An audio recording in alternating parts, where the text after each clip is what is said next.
السلام علیکم۔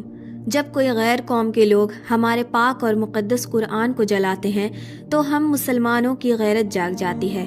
انہیں یاد آ جاتا ہے کہ اللہ کے کلام کو غیر قوموں نے جلایا کیوں۔ تب مسلمان روڈ پر پروٹیسٹ کرتے پھرتے ہیں۔ اسی پاک قرآن میں اللہ نے مرد عورت کو خوب تاکید کی ہے۔ مرد عورت اپنی نظریں نیچی رکھیں، مرد عورت زنا کے قریب بھی نہ جائیں، پاک عورتیں پاک مردوں کے لیے، پاک مرد پاک عورتوں کے لیے۔ تو پھر فیبرری منتھ شروع ہوتے ہی بے حیائی کا بازار گرم کیوں ہو جاتا ہے؟ کبھی روز ڈے، کبھی پرومس ڈے، اور ان بے حیائی میں مسلمان بھی حصہ لے رہے ہیں، جو کہ بہت شرم کی بات ہے۔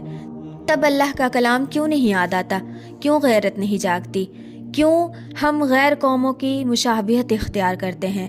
قرآن اور حدیث کو پیٹھ پیچھے کیوں کرتے ہیں؟ غیرت کہاں جاتی ہے؟ اللہ کی نافرمانی کرتے ہوئے میں پارکس، ریسٹورنٹس کیوں بھر جاتے ہیں؟ ان سب سوالوں کے بیچ ایک مسلمان گھرا ہوا ہوتا ہے۔ اسی دن ہسبینڈس وائفز کو اپنی محبت کیوں یاد آتی ہے، جبکہ رسول اللہ صلی اللہ علیہ وسلم نے اپنی بیوی سے محبت، ہمدردی اور شفقت سے پیش آنے کو کہا۔ اللہ نے بھی قرآن میں کئی جگہ ہسبینڈس وائفز کے بارے میں ارشاد فرمایا، میاں بیوی ایک دوسرے کے لباس ہو۔ یاد رکھو، ایسی بے حیائی کا دین اسلام سے کوئی تعلق نہیں۔ رسول اللہ صلی اللہ علیہ وسلم نے فرمایا، جس نے کسی قوم کی مشابہت اختیار کی وہ انہی میں سے ہوگا۔